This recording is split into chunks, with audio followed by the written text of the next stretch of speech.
नमस्कार। आकाशवाणी कटक आंचलिक संवाद पढ़ुचंती सत्यव्रत बेहुरा। ओडिशारू राज्यसभार 4टी आसन पर होइथिबा निर्वाचनर फलाफल प्रकाश पाइछि। बीजेपी प्रार्थी मनमोहन सामल और सुजित कुमार राज्यसभा को निर्वाचित होइछंती। बीजेपी समर्थित स्वाधीन प्रार्थी तथा पूर्वतन केन्द्रमंत्री दिलीप राय एवं बीजेडीर संतृप्त मिश्र मध्य निर्वाचन में विजय लाभ करिछंती। बीजेडी कांग्रेस एवं सीपीआईएम समर्थित प्रार्थी डाक्तर दत्तेश्वर होता पराजित होइछंती। राज्यर 4टी राज्यसभा आसन पर 5 जन प्रार्थी प्रतिद्वंदिता करुथिले। गतकाली विधानसभार 54 नंबर कक्षरे भोट ग्रहण अनुष्ठित होइथिला। केन्द्र सरकारक विज्ञान और प्रजुक्ति विद्या मंत्रालय अधीनस्थ विज्ञान और शिल्प गवेषणा परिषद पक्षर केन्द्रापड़ा जिलार राजनगर ब्लॉकर कुसुनपुर ग्राम में स्मार्ट ग्राम कार्यक्रम शुभारंभ होइछि। देशर राजस्थान, लेह लद्दाख, मध्यप्रदेश, आसाम और ओडिशार 5टी ग्राम में स्मार्ट ग्राम अभियान आरंभ करा जाइछि। 2 वर्ष धरी चलिबाकु थिबा ଏହି ଅଭିଯାନରେ 37ଟି ପ୍ରୟୋଗଶାଳାର ବୈଜ୍ଞାନିକମାନେ ଗ୍ରାମାଞ୍ଚଳ ଭିତ୍ତିଭୂମି, କୃଷି, ସ୍ୱାସ୍ଥ୍ୟ, କୁଟୀର ଶିଳ୍ପ, ସୁରକ୍ଷିତ ପାନୀୟ ଜଳ ଓ ଜୀବିକା ସୁଯୋଗର ଉନ୍ନତି ପାଇଁ ବିଭିନ୍ନ ବୈଜ୍ଞାନିକ ପଦ୍ଧତିର ପ୍ରୟୋଗ କରିବେ।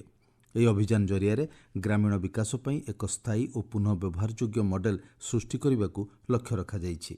केन्द्रापड़ा जिलापाल रघुराम आर आयर कहते विभिन्न सीएसआईआर जो लैबोरेटरीज अच्छी निर्देशक माने एवं स्मार्ट गाँव रो जो प्रोग्राम अच्छी से गत किछि मासरे से माने विभिन्न लैब द्वारा एवं विभिन्न टीम द्वारा अनेक स्टडी करिसंती। गाँव रो जो इंफ्रास्ट्रक्चर अच्छी ता उपरे स्टडी करिकि से माने विभिन्न स्कीम्स उपरे कार्य करिसंती एवं ताकू एबे इम्प्लीमेंट करिवा पई आरंभ हेछि। कृषि हो, रोड हो, स्कूल, अंगनवाड़ी, सुपोषण ए सबु विषय रे सेमानकर कार्यक्रम करिवारे योजना अछि।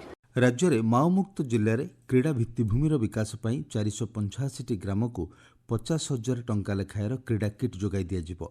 बरगड़, बलांगीर, बौद्ध, कंधमाल, कलाहांडी, कोरापुट, मालकानगिरी, नवरंगपुर, नुआपड़ा और रायगड़ा जिलार 485टी ग्राम को यही सहायता प्रदान करा जिवो।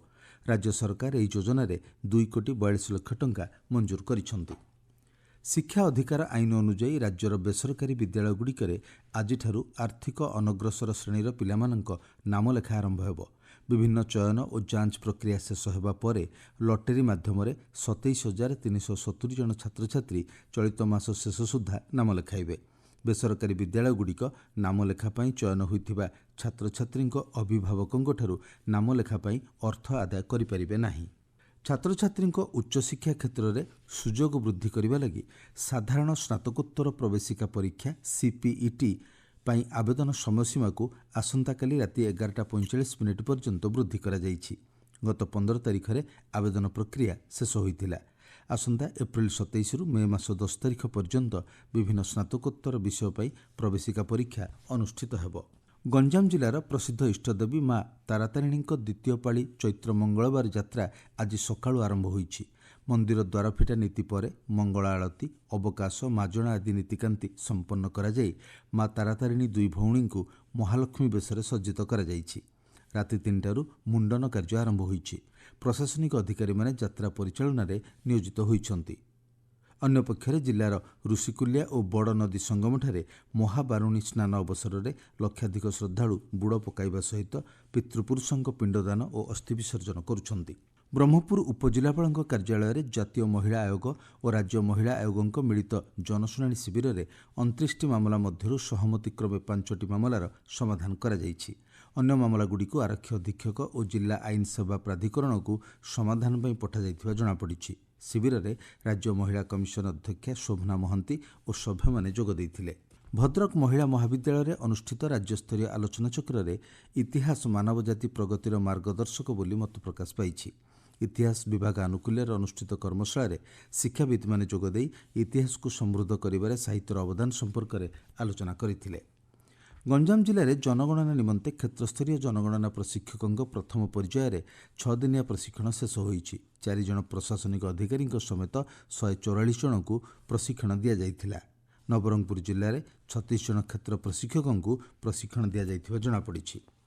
नुआपड़ा जिला खड़ियाला ब्लॉक अंतर्गत केन्दुपाटी ग्राम पंचायतर प्रवासी श्रमिक निराकरण पर सचेतनता शिविर अनुष्ठित हो जाइछि। शिविर में प्रशासनिक अधिकारी उपस्थित में झील गछटिए और गर्भस्थ शिशु दिनटिए कार्यक्रम अनुष्ठित होइथिला। ଆଞ୍ଚଳିକ ସମ୍ବାଦ ବର୍ତ୍ତମାନ ପାଇଁ ଏତିକି। ପରବର୍ତ୍ତୀ ଆଞ୍ଚଳିକ ସମ୍ବାଦ ଶୁଣିପାରିବେ ଅପରାହ୍ନ 2ଟା 32 ମିନିଟ୍ରେ।